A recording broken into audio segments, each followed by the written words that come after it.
Leela Carter, 28, marketing coordinator from Midtown Atlanta, wanted one quiet night away from her ex's Instagram stories. She picked the Pine Mountain Trail Loop east of Dahlonega, 7 miles, 1 designated campsite, 0 cell service after the first ridge. Perfect. She reached campsite 21 just before sunset, a small flat spot ringed by laurel and 1 crooked fire pit. No one else. She set up her REI aft dome, hung her bear bag like the YouTube guy taught her, and ate cold ramen while the woods went dark. At 11:47 p.m., she woke to footsteps, slow, deliberate circles around her tent. She clicked on her headlamp. Nothing outside the nylon but moving shadows. Then a voice, soft, female, inches from the rainfly. "Leela, you left the loop open." She knew that voice. It was her own, recorded from a TikTok she posted last week. The footsteps stopped. Silence until dawn. Morning came gray and wrong. The trail back to the parking lot was gone. In its place, the same loop she'd hiked yesterday stretched ahead. Fresh boot prints, her size 8 Merrells, already pressed into the mud going the opposite direction. She followed them, heart loud in the quiet. 1 mile in, she found her own backpack leaning against a pine, zipper open, everything inside arranged in perfect rows. Power bank, ramen, driver's license face up.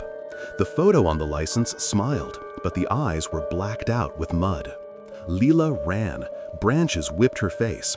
She burst into campsite 21 again, chest burning. Her tent was still pitched, but now it faced the wrong way, door toward the thicket. Something inside shifted when she got close. She unzipped it with shaking fingers. Her own body sat cross-legged on her sleeping bag, wearing yesterday's clothes, head tilted at a broken angle. The corpse lifted its face. The mouth moved with Leela's voice, wet and cheerful. "You forgot to close the loop," it said. "I've been walking it for you." The dead thing held out her phone. The screen showed a live video. Leela standing outside the clearing right now, staring at her own corpse, screaming without sound. Behind her, leaves rustled. Dozens of Leela stepped from the trees. Same haircut, same terrified eyes, same blood on their cheeks from running the loop too many times. They spoke together, gentle, welcoming. "Trade places, 1 night only, then you can go home." The real Leela backed away. The circle tightened. She still hasn't left campsite 21. Rangers found her empty CRV at the trailhead this morning, keys on the dash, phone dead in the cup holder. On the foggy windshield, someone wrote with a muddy finger, "Loop closed. Thanks for visiting." Mara Delgado, 30, freelance photographer from East Atlanta, wanted winter light no one else had shot. She'd heard the Pine Mountain Loop was empty after Thanksgiving, and the frost made the ridges look like broken glass. She left her apartment at 4 a.m., told no one except an Instagram story that vanished after 24 hours, and parked at Woody Gap while the sky was still the color of steel. The trail was glazed with ice. Every footstep cracked like a gunshot. She shot roll after roll of Portrait 800, chasing the way the low sun bled rose through bare oaks and turned the forest floor the color of old blood. By 2 p.m., she reached Site 21, a narrow bench above a frozen creek. She was the only human print for miles. She pitched her tarp low against the wind, brewed coffee on a tiny alcohol stove, and waited for blue hour. At 4:47 p.m., the light died fast, the way it does in late November. She crawled into her quilt, set her Leica on the log beside her like a pet, and slept. She woke to the sound of a shutter clicking. Not once, dozens of times, rapid fire, the exact rhythm she used when she was excited. The sound was coming from outside the tarp, maybe 10 feet away. She lay rigid, listening. The clicking moved in a slow circle around her shelter, pausing, advancing, pausing again, like someone documenting every angle of her sleep. Mara reached for the camera. Gone. The log was empty. She unzipped the tarp. Frost glittered under her headlamp, but there were no footprints except her own coming in. Yet the clicking continued, now behind her. She spun. Nothing. Then the beam caught it. Her Leica, floating chest-high in midair, lens pointed straight at her face, shutter hammering so fast the mirror slapped like a panicked heart. The camera lowered itself gently to the ground, aimed up at the sky, and kept shooting long exposure star trails but weren't there yet. Mara ran. She crashed south down the trail, ice splintering under her boots, breath raw. 15 minutes later, the path bent sharply and delivered her back to Site 21. Same tarp, same stove still warm. But now her Leica sat on the log again, lens cap off, a fresh roll advanced to frame 36. She picked it up with shaking fingers and hit review. Every frame was the same image. Mara asleep inside the tarp, eyes open, staring straight into the lens. In some shots her mouth was closed, in others it hung wide in a silent scream. The timestamps were wrong, some from tomorrow, some from next week, one dated 2031. The last frame, number 36, was taken 3 seconds ago. Mara standing over the camera, holding the camera, face drained of blood exactly as it was now. Behind her in that photo, something tall and blurred stood just inside the trees, made of branches and shadow and long human arms. The shutter clicked again, on its own. Mara dropped the camera and ran north this time. She ran until her lungs seized and the ridge fell away into darkness. When she stumbled to a stop, chest heaving, she was back at Site 21 for the third time. The tarp was gone. In its place stood a perfect circle of her own undeveloped film canisters, lids off, strips of negatives fluttering like prayer flags in the wind. She looked closer. Every strip showed the same sequence: Mara arriving at Woody Gap, Mara hiking, Mara sleeping, Mara waking to the clicking, Mara running, over and over, hundreds of frames, the loop tightening with each cycle until the final negative showed only a single black square. A branch cracked. The tall thing stepped into the clearing. It had no face, only smooth bark where eyes should be, but it held her Leica delicately in fingers made of twisted root. The shutter clicked once more, gentle, almost tender. Mara understood then. The forest didn't want her body. It wanted every possible version of her final night, developed, cataloged, stored forever in frost and silver halide. The circle of canisters rose into the air like dark snow and swirled around her. Cold metal pressed against her palm. Her camera returned, loaded with a fresh film. The thing extended one root hand, patient. Mara lifted the viewfinder to her eye. She has been taking the same 36 frames every night since. Rangers found her Subaru weeks ago, film cans lined up neatly on the dash, all empty. They still haven't found her.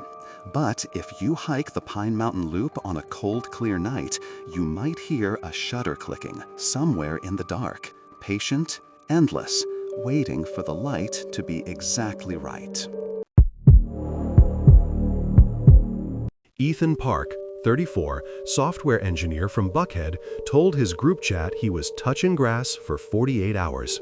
No wife, no kid, no Slack pings, just him, a new Zaps tent, and the 8.2-mile Pine Mountain Loop out of Woody Gap. He started at noon on a Saturday, so cold the sky looked whitewashed. The trail was empty except for one older couple heading out. They nodded like they knew something he didn't. By mile 5, the light was already bleeding out. Ethan reached the only backcountry campsite on the loop, a narrow shelf above a dry creek bed with a rusted sign, Site 21, capacity 4. He had it to himself. He cooked freeze-dried pad thai, took a selfie with the ridgeline behind him, and posted it even though he had no bars. The photo uploaded anyway. That should have been the first warning. At 2:13 a.m., he woke to the sound of typing. Fast, mechanical, the way he typed when he was deep in a ticket. It was coming from inside the tent, right beside his head. He rolled over. Nothing, just his laptop, closed in its sleeve at the foot of the bag. The typing kept going for another minute. then stopped with the soft chime of a MacBook shutting down. He unzipped the door. The forest was moonless, blacker than any city night. Somewhere downhill, a branch cracked. Deliberate. Then another, closer. Footsteps climbing the switchback he'd taken hours earlier. He waited, breath fogging. The footsteps reached the edge of camp and stopped. A voice, male, calm, mid-30s, spoke from the darkness. "Ethan Park, pull request approved." It was his own voice, the one he used in stand-up meetings. He dove back inside, zipped up, knife out. No more sounds until sunrise. Morning showed the loop had changed. The trail south, the way he'd come, was simply gone. Overgrown with fresh saplings, as if 20 years had passed overnight. The only path left was north, deeper into the loop. Boot prints already pressed deep, size 11 Salomons, exactly like his. He followed them because there was nothing else to do. 3 miles later, he found his own campsite again. Same rusted sign, same flat spot. But now his tent was already pitched, door open, sleeping bag unrolled. His laptop sat on a stump, open, screen glowing with lines of code scrolling by themselves. The commit history read, author, Ethan Park, ethan.park@future-self. Message, fix infinite loop in life.c. He slammed the lid. When he looked up, he saw himself standing at the edge of the clearing. Same Patagonia jacket, same 2-day stubble, same exhausted eyes. The other Ethan raised a hand in greeting. "You're early," the double said. "Most versions take 4 or 5 resets to notice." Ethan's mouth went dry. "What is this?" "Pine Mountain Loop," the double answered, smiling the tired smile Ethan practiced in mirrors. "One exit condition. Only one instance can leave. The rest maintain the trail." More Ethans stepped from the trees, 10, 20, some clean, some bearded for months, some with broken fingers from trying to claw their way out. All wearing the same clothes, the same defeated posture. The nearest one spoke softly. "We keep walking north. When you hit the campsite the 8th time, the oldest one gets released. The newest one stays. That's you." Ethan ran south anyway, crashing through laurel until his legs gave out. When he stumbled back into the clearing, his tent was gone. In its place stood every previous version of himself, arranged in a silent semicircle. The original, the very first, looked ancient, skin like paper, eyes milky. He lifted one trembling hand and pointed at Ethan. "Your turn to debug," he whispered. The circle closed.